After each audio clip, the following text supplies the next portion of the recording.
Assalamu alaikum. Welcome to my YouTube channel, Knowledge for Students. So students, today we are going to take the start of class number 15. And in today's class, we will talk about has to modal verb.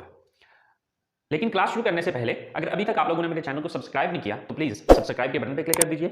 और अगर आप लोगों को मेरी videos पसंद आ रही हैं और अगर आप इनसे कुछ सीख रहे हैं तो प्लीज लाइक एंड शेयर के बटन पर क्लिक कीजिए। और अगर आपको कोई भी परेशानी हो रही है या कोई भी मसला हो रहा है, कोई कंफ्यूजन आ रहा है तो प्लीज आप लोग कमेंट्स बॉक्स में जाके कमेंट्स भी कर सकते हैं। तो चलें गाइस, स्टार्ट करते हैं हमारी आज की class. So students, has to modal verb is used to express necessity in the present. अगर आप इस डेफिनेशन को देखें तो इसकी definition same as it is जिस तरह से हमारी हैव टू मॉडल वर्ब की हमने डिस्कस की थी, बिल्कुल वैसे ही इसकी भी डेफिनेशन है कि टू एक्सप्रेस बयान करने के लिए नेसेसिटी जरूरत को इन द प्रेजेंट मौजूदा वक्त में। सेम यही डेफिनेशन हमने हैव टू मॉडल वर्ब में भी पढ़ी थी। सो उर्दू जुमलों के आखिर में ना है, नी है, ने है या पढ़ता है, पढ़नी है, पढ़ते हैं वगैरह आता है। So students, has to and have to modal verb बहुत इंपॉर्टेंट है। वो इस सेंस में कि हमने जो कुछ भी करना है, मिसाल के तौर पे मैंने खाना खाना है, मैंने कॉलेज जाना है, मैंने ये काम करना है, मैंने ऐसे करना है, मैंने वैसे करना है, मैंने कपड़े चेंज करना है, मैंने ग्राउंड में जाना है, मैंने अपने दोस्तों से मिलना है, मैंने अपने होमवर्क लिखना है, मैंने काम करना है, मैंने ये करना है, मैंने वो करना है, यानी ये इस जैसी जितनी भी स्टेटमेंट है या जिसके एंड पे पढ़ता है, पढ़ती है, पढ़ते हैं वगैरह है, तो इस तरह के जितने भी सेंटेंसेस होंगे वहां पर हम हैज टू और हैव टू का यूज करेंगे। तो स्टूडेंट्स, यहां से आप आइडिया लगा सकते हैं कि ये मॉडल वर्ब कितना इंपॉर्टेंट है और हम अपनी डेली लाइफ में इसका कितना इस्तेमाल करते हैं। सो अब हैज टू और हैव टू मॉडल वर्ब क्योंकि सेम है, बस फर्क इतना है कि ये डिफरेंट सब्जेक्ट्स के साथ यूज होते हैं। हैज टू मॉडल वर्ब जो है वो यूज होता है use only with he, she, it and singular noun, यानी कि जब भी हमारा सब्जेक्ट इन चार में से होगा तो उस सूरत में हम हैज टू मॉडल वर्ब का यूज करेंगे। हैव टू मॉडल वर्ब में ये था कि हम आई, वी, यू, दे और प्लूरल नाउन के साथ यूज कर रहे थे, यानी कि अगर ही, शी, इट आता तो वहां पर हम हैव टू का इस्तेमाल नहीं कर सकते थे, वहां पे हमें हैज टू का यूज करना था। और आई, वी, यू, दे आएगा तो वहां पर हैज टू नहीं यूज हो पाएगा, वहां पर हम हैव टू का यूज करेंगे। सो स्ट्रक्चर अगर हम देखते हैं तो कल वाली स्ट्रक्चर में और आज वाली स्ट्रक्चर में फर्क सिर्फ इतना है कि यहाँ पर subject plus has to plus first form plus object है, और वहां पे क्या था कि वहां पे हैज टू की जगह हैव टू आ रहा था, बाकी स्ट्रक्चर यही थी। तो चलें कुछ सेंटेंसेस बना के देखें। उसने इंग्लैंड वापस जाना है या उसे इंग्लैंड वापस जाना पड़ता है। सो अब उसने, अब वो एक लड़की भी हो सकती है, वो एक लड़का भी हो सकता है, ठीक है। अब ये डिपेंड करता है सेंटेंस पे कि लड़के के बारे में बात हो रही है या लड़की के बारे में। अगर लड़का है तो ही का वर्ड यूज करें, अगर लड़की है तो फिर आप शी का लफ्ज इस्तेमाल करें। सो उसने इंग्लैंड जाना है, सो सब्जेक्ट हमारा क्या है, ही या शी, दोनों में से जो सा मर्जी यूज कर लें। चलें हम ही यूज कर लेते हैं। Then has to, he has to. Then first form of the verb, वापस जाना, go back. He has to go back, उसने वापस जाना है। कहां जाना है? England.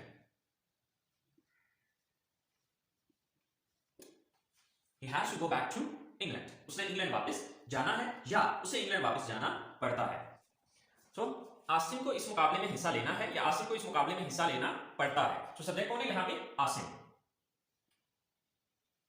Then has to, Asim has to। वो क्या है यहां पर? हिस्सा लेना, पार्टिसिपेट या टेक पार्ट भी आप इसकी जगह यूज कर सकते हैं। पार्टिसिपेट मुकाबले में, इन कंपटीशन।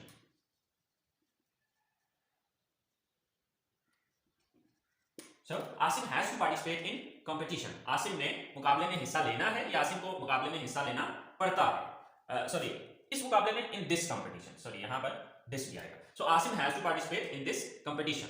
इसी तरह से हमारा नेक्स्ट सेंटेंस है, उसे कपड़े सिलाई करने हैं या उसे कपड़े सिलाई करने पड़ते हैं। तो यहां पर सब्जेक्ट कौन है? उसे, यानी कि वो एक लड़का भी हो सकता है, वो एक लड़की भी हो सकती है, लेकिन हम यहां पर लड़की ले लेते हैं क्योंकि ऊपर हमने यहां पर सब्जेक्ट ही रखा था, अब नीचे हम शी रख लेते हैं। So she, then has to, she has to. Verb क्या है यहां पे? काम कौन सा करना है उसने? सिलाई करना। सिलाई करना की इंग्लिश होती है sew. She has to sew. क्या सिलाई करना है? कपड़े। She has to sew the clothes.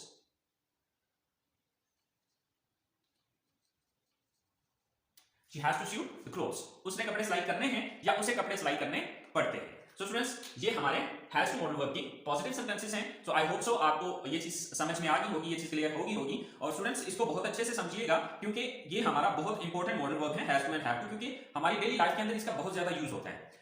तो चलिए अब हम बात करते हैं इसके नेगेटिव सेंटेंसेस की।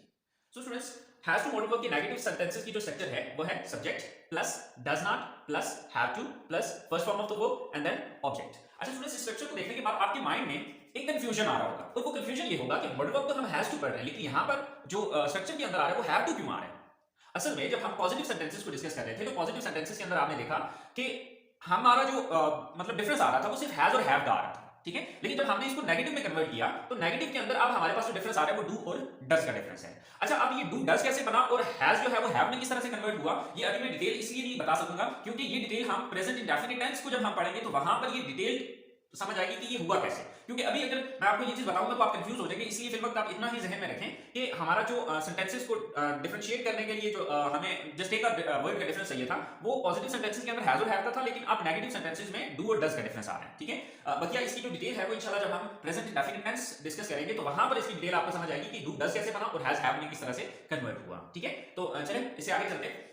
अच्छा, उसने होमवर्क नहीं लिखना है या उसे होमवर्क नहीं लिखना पड़ता है। ठीक है, तो अब ये ही भी हो सकता है, शी भी हो सकता है। तो सबसे पहले सब्जेक्ट लगाना है, तो सब्जेक्ट क्या है यहाँ पे हम शी ले लेते हैं, she, then does not,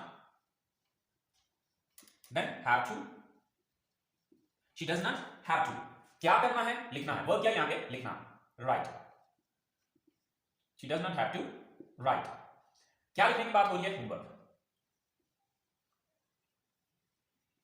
She does not have to write homework. उसने होमवर्क नहीं लिखना है या उसे होमवर्क नहीं लिखना पड़ता है। अब देखिए नीचे वाले सेंटेंसेस में मैंने सिर्फ ना है का सेंस लिया, पढ़ता का नहीं लिया, तो यानी कि जहां पर भी पढ़ता पढ़ती पढ़ते वगैरह भी आया तो वहां पर भी आपने जो सेंटेंस है वो इसी तरह से बनाना है। ठीक है, क्योंकि इंग्लिश में सेंटेंस दोनों का एक ही तरह से बनेगा। ठीक है, और नेक्स्ट सेंटेंस है हमारे पास, सोनिया ने इस कॉलेज में दाखिला नहीं लेना है। तो सब्जेक्ट कौन है? Sonia, then does not, Sonia does not, then have to, Sonia does not have to.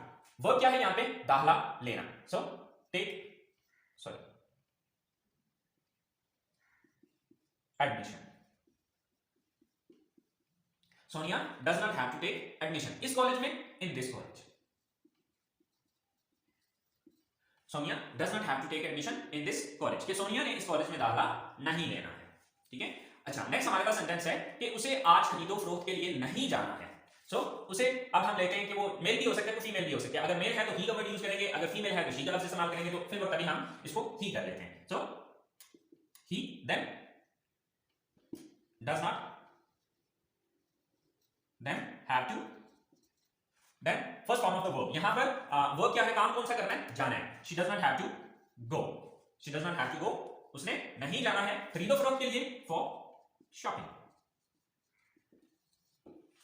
So he does not have to go for shopping. उसे आज खरीदो फरोख्त के लिए नहीं जाना है, सॉरी आज, टुडे। अच्छा, टाइम के लिए याद रखिएगा कि ये जो टाइम है या तो सेंटेंस के बिल्कुल लास्ट पे लिखते हैं या फिर बिल्कुल स्टार्ट में लिखते हैं। ठीक है, ज्यादातर हम टाइमिंग जो है वो लास्ट पे रखते हैं। ठीक है, सो he does not have to go, sorry have to, he does not have to go for shopping today. उसने आज शॉपिंग के लिए नहीं जाना है। सो ये हमारे हो गए नेगेटिव सेंटेंसेस हैज टू के। सो स्टूडेंट्स, अब जब हम बात करते हैं इंट्रोगेटिव सेंटेंसेस की, तो आई होप सो आपको पता चल गया होगा कि इंट्रोगेटिव सेंटेंसेस में हमने क्या करना है। लेकिन अगर आपको नहीं भी समझ आएगी, चलिए कोई बात नहीं, मैं आपको बता देता हूं। जैसे कि रूल है कि अगर आप किसी भी सेंटेंस का नेगेटिव बना लेते हैं तो उसका इंट्रोगेटिव बनाना आपके लिए कोई प्रॉब्लम नहीं है। क्यों? क्योंकि आपने देखना यह है कि नेगेटिव सेंटेंसेस में हमने किस लफ्ज के बाद नॉट लगाया था। तो यहां पर हमने नॉट लगाया था किसके बाद? डज के बाद। तो इसका मतलब है इसी लफ्ज को उठा के हम सेंटेंस के शुरू में ले आएंगे तो ये इंट्रोगेटिव सेंटेंस बन जाएगा। तो यहां पर पिछले हैव टू मॉडल वर्ब में क्या हो रहा था कि डू शुरू में आ रहा था, अब यहां पर डज शुरू में आ जाएगा। That's it. तो चलिए देखते हैं।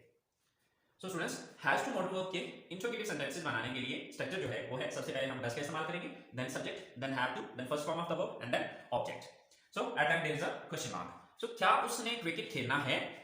First of all does, then subject कौन है?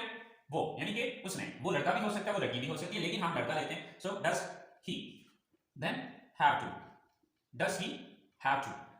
वर्ब क्या है यहाँ पे? खेलना, play. Does he have to play, क्या खेलना है? क्रिकेट।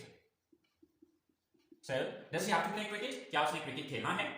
क्या आसिया ने अपनी क्लास लेनी है? Sir first of all does, then subject कौन है? Asiya, does Asiya, then have to, does Asiya have to. काम कौन सा? वर्ब क्या है यहाँ पे? क्लास लेना।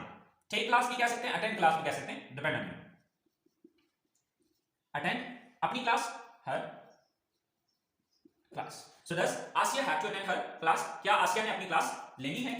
क्या साहिल ने अपना बिजनेस शुरू करना है? सो डज, देन सब्जेक्ट कौन है? Sahil, then have to, then verb क्या है यहाँ पे? शुरू करना, स्टार्ट। ऑब्जेक्ट क्या है? अपना business, his own business.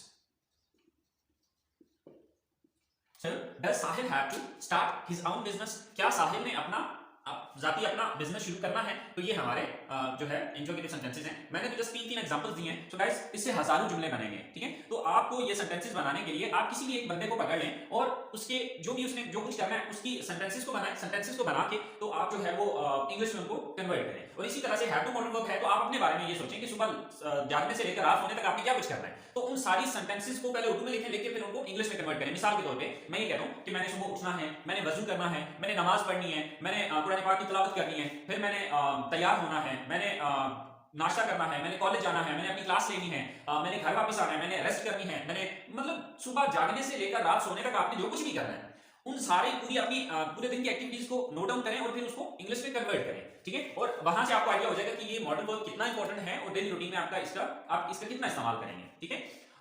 Secondly हमारी क्लास का अब एंड है, तो अगर आपको कोई भी चीज समझ नहीं आ रही है तो प्लीज यार आप लोग कमेंट्स बॉक्स में जाके कमेंट्स कीजिए। इंशाल्लाह I will try my level best कि आपका कंफ्यूजन जो है वो जितना अच्छे से क्लियर कर सकूं, ठीक है। तो दुआ में याद रखिएगा, इंशाल्लाह जिंदगी रही तो नेक्स्ट क्लास में आपके साथ मुलाकात होगी। अभी तक के लिए अल्लाह ने